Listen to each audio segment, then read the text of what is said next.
के प्रोग्राम में सरदार मोदी मोला सार की बार आमंत्रित करेंगे वह कले पढ़े हो कहानी नहीं पढ़ पाए थे दुर्भाग्यवश और बड़ा मजा आया। आप मन सुने वो आदरणीय पांडे जी आप मतलब कहानी ला हिंदी में सुनाई से बरसाई जी हिंदी में कथा लिखे व्यंग कथा लिखे और उसका सार रूप में वो कहानी ला फिर से आप मतलब बता हुए कि परसाई जी के ये व्यंग कथा लिखे के पीछे का उद्देश्य है। आज के समय में आज हम जिन जीवन जिया था आज के युग में उनका सामयिक स्थिति है और हम मतलब का ग्रहण करना चाहिए उन्हीं में थोड़ा सा प्रकाश करने की कोशिश करूँ। कहानी शुरू होते एक ताज बचैया आदमी से और परसाई जी के जिन लेखक थे जिन व्यंग कथा लिखे उनका परिचित के वो ताज बचैया अपने दिन बाद वो ताज बचैया होकर सुन थे तो परसाई जी पूछते कि अरे भाई ते कहाँ है प्रत्येक दिन में तो बताते कि मैं यहाँ एक दूसरा काम धंधा में लगे रहा हूँ ऐसे ऐसे बात की तो पूछते कि क्या बात है बता तो अपन थोड़ा सा वो ज्ञान की बात बताते कि मैं टार्च गुजर रहा हूँ अब जिन मैं दूसरा काम करना चाहता हूँ वही फिलोसफी की बात करते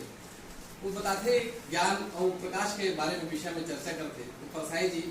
वो पूरा व्यंग में एक जगह ही कटाक्ष करे वो कटाक्ष ही पूरा व्यंग कथा के सारे उद्देश्य मैं बाद में बताऊँ आते में आप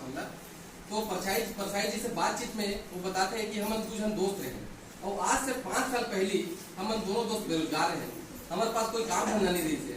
और जीवन यापन के परिवार चलाए की पीड़ा में हम दोनों दोस्त मिले और हमारे मन के बीच में बातचीत हुई कि भाई कैसे हम अपन रोजगार करन कैसे हम पैसा कमान अपन घर परिवार ला चलान कैसे सुख से रहा ये विषय में चर्चा हुई तो दोनों हम एक दूसरे से बातचीत करके एक संकल्प लें कि हम दोनों एक अलग अलग रास्ता में जाके अपन काम में करते 5 साल बाद हम मिलेंगे और हम कितना तरक्की करें हम का करें नहीं विषय में बैठ के हम चर्चा करेंगे। 5 साल की उम्र है दोनों एक दूसरे के साथ शर्त लगाते हैं कि 5 साल बाद हम मिलेंगे तो अलग दिशा में जा मैं अलग दिशा में जाऊँ एक जन मित्र कहते भी कि चलो एक दिशा में हम मिलकर काम करते हैं तो बोलते कि भाई एक दिशा में काम करे से जिन्हें किस्मत आपस में टकरा जाएगी ना तोला सफलता मिली ना मोला सफलता मिली। ये बातचीत करके भाषा घुटिया के मन अलग अलग हो जाते और 5 साल बाद दिन है वो अपन टार्च बेचे के काम शुरू करते। 5 साल पहले एक दोस्त था तो वही दोस्त से हरिशंकर परसाई जी के भेंट वार्ता और चर्चा होते वही में पूरा व्यंग कथा के साथ छुटे हुए तो जिन टार्च बेचे एक जिन दोस्त थे वो टार्च बेचना शुरू करते उस जमाना के बाद टार्च बेचना शुरू करते टार्च बेचते सूरज छाप टार्च हम टार्च अपन वापरते ना गाँव में तो ज्यादा उपयोग होते गाँव में लाइट ज्यादा बंद हो जाते आज भी आजादी के 1 साल बाद जिन्हें व्यवस्था सुधरे नहीं है भले छत्तीसगढ़ जिन्हें पूरा राष्ट्र में भारतवर्ष में सरप्लस बिजली हम उत्पादन करते लेकिन हम अपने ही प्रदेशवासी मल्ला बिजली नहीं दे सकते आज भी स्थिति बने हुए हैं तो ये विषय में भी सामयिक है व्यंग कथा। तो टॉर्च हमारे मन का सपा से तो वो जमाना में जब वो टार्च बेचना शुरू करी तो लोगों ने डर दिखाई टार्च के लिए कि टार्च बीठी किसे हम अगर टार्च के व्यापार करना शुरू करेंगे तो टार्च बीठी किसे जब तक हम बताएंगे नहीं कि टार्च की उपयोगिता किसे तो बड़ा फिलोसॉफी वाले अंदाज में दार्शनिक अंदाज में टार्च बेचे पहला मित्र है वो बताते कि टार्च काबर जरूरी है तो पहले वो डर पैदा करते ग्राहक मन के मन में कि भाई बहुत अंधेरा है और अंधेरा इसे है कि आप अपन घर में अपन कुलिया में कहीं भी हो तो अगर आप अंधेरा में निकल जाओ तो हो सकते कि सांप आप चाप दे अंधार में हो सकते कि बगुआ आ जाए हो सकते कोई जानवर आ जाए कोई खतरा की चीज हो जाए हो सकते आप गिर जाओ ऐसे डर दिखा के वो भरी दोपहरी में जब सूरज पूरा थोड़ी के ऊपर थे वो भरी दोपहरी में अंधियार के डर दिखा के वह टार्च बेचते और बड़े मजे पाते हैं कि हम जैसे ग्राहक मन है वो कर बात ना सुन के वो डर में आकर वो टार्च मतलब सब खरीद भी लेते हैं तो सूरज छाप टार्च बिक जाते इसे और जब टार्च बिक जाए पूरा तो बड़ा मजे से अपन जीवन जियते इसे फिर वो याद आते 5 साल गुजर जाते कि भाई मोर एक जन और दोस्त है जिन और कोई काम करत हुई और बोले रही से कहते दिन 5 साल बाद यहाँ मिलबे तो वही जगह में जाते टार्च बेच के वो खुश है टार्च के धंधा होकर बढ़िया चला थे भरे उजाला में अंधेरा के डर दिखा के वो टार्च बेच के 5 साल अपन गुजारते और उसके बाद लोग सुनता ही अपन दूसरा मित्र के वो क्या करते और बोले नहीं से मिलेंगे तो मिले भर जाते बड़ा पूछते बोला वो मिले नहीं फिर इति और मुझे कोशिश करते थे एक दिन छांदनिया दिन है ओकर एक आदमी देखते कि बड़े पंडाल मंच सजे हुए है वो साधु के संत के वेश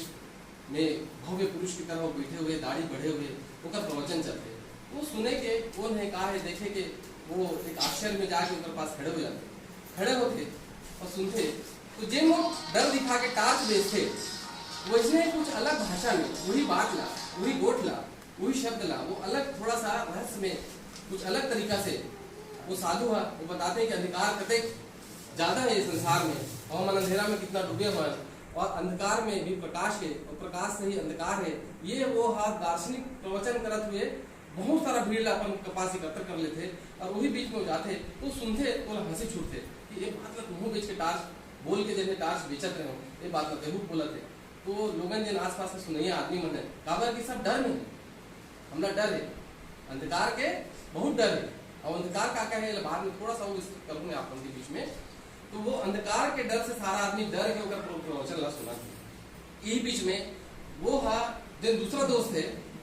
वो अपन पहला दोस्त जब वो जाते थे कार में बैठे हुए जाते थे प्रवचन देखे तो पहचान लेते, तो कुछ पूछने ही वाला रहते तो कार में हाथ लेकर के बिठाते और बोलते कि कुछ मत लो, हम जाके बंगला में बात करेंगे। वो समझ जाते कि यहाँ बोलना पाप का ड्राइवर भी है, दीवारों के भी कान है। वो बंगला में जाते दोनों दोस्त बैठते और पूछते अरे देख क्या कर फंसते तुम टार्च बेच फंस का मुँह इसने टार्च बेचता बोले नहीं तब इसे मैं टार्च वार्च नहीं बेचूँ, मैं दूसरा काम करता नहीं, मैं जिसे बोलत रहा वैसे तुम बोलत रहे वो बात भागा तो दूसरा जैसे, और मैं सूरज चाप टार्च बेच के बढ़िया 5 साल निकाल दिया। दोनों वो पहला मित्र है दूसरा मित्र बताते संत ला जिन टार्च बेचे ये मित्र है कि मैं 5 साल ऐसे गुजारे तो तुम बोल लगते टार्च बेचे कौन टार्च बेचा फंसते हैं, कौन कंपनी टार्च बेचा फंसाते भीड़ लगे रही से और ठाट बाट है तो गाड़ी है बंगला है ऐशो आराम है क्या बेचा फंसते तो बताते अपन गाड़ी में हाथ फेरत हुए मैं तो संत सन्यासी हूँ, मैं धर्म गुरु बन गया। और ये जिन वैभव है ठाट बाट है ये अंधकार के डर दिखा के लोगन में है ये पूरा चीज में अर्जित करें। ये पूरा रचना में हरिशंकर परसाई जी के जिन उद्देश्य है कि अंधेरा के जेंडर वो जमाना में भी लोगन हमला दिखाए जाते थे वो आज भी दिखाते हैं। बहुत संक्षिप्त में ये बात है छत्तीसगढ़ी में आपको बताऊंगी। परसाई जी बस 2 लाइन में बात कर बोले जिनमें हमारे उनके हंसी भी छूट गई जिसे जब पांडे जी पढ़ते रहे तो वो बोलते कि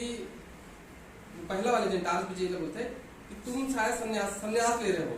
जिसकी आत्मा में प्रकाश फैल जाता है वह इसी तरह हरामखोरी पर उतर जाता है, इससे दीक्षा ले आया है। मतलब सीधा सीधा हरिशंकर परसाई जी व्यंग करते कि अगर डर दिखा के कोई भी अपन व्यापार ला बढ़ा के कोई चमत्कार की बात करके कोई अपन व्यापार करत है अपन पेट भरत है कोई लालच दिखा के कोई अपन स्वार्थ की पूर्ति करत है वो हरामखोर है। और आज के जमाना में भी हरामखोर मन के कमी नहीं है। सवाल सिर्फ यहाँ संत साधु और सन्यासी की नहीं, हम जानते हैं कि कई भारत में आज के परिवेश में भी कैसे संत साधु सन्यासी मन है जिन मन सिर्फ रोजगार चला के धर्म के नाम पे धर्म के आड़ पे अपन पूरा बिजनेस करत है। नाम ताको नहीं लेना चाहूंगा, न केवल साधु संत राजनेता भी व्यवसायी है, वो मन भी अधिकार का डर दिखाई कि तुम मन बोला जिताओ तो तुम्हारे जन हम बिजली खंभा नीचे अभी तक लाइट नहीं आ पाया मैं लाइट लाऊं, तुम्हारे यहाँ पानी नहीं मैं पानी लाऊं, और जीते के बाद क्या करते सड़क बनाओ बनाते और बना भी दी तो आधा पैसा खुदे खा जाए कमीशन में। आज भी परसाई जी के जिन व्यंग है यथावत कायम है, लेकिन उनमें उनकर मन के दोष नहीं है, न कोई नेता के न कोई अधिकारी के न कोई बाबू के न कोई संत के न कोई सन्यासी के, उनकर मन के कोई दोष नहीं। दोष हमारे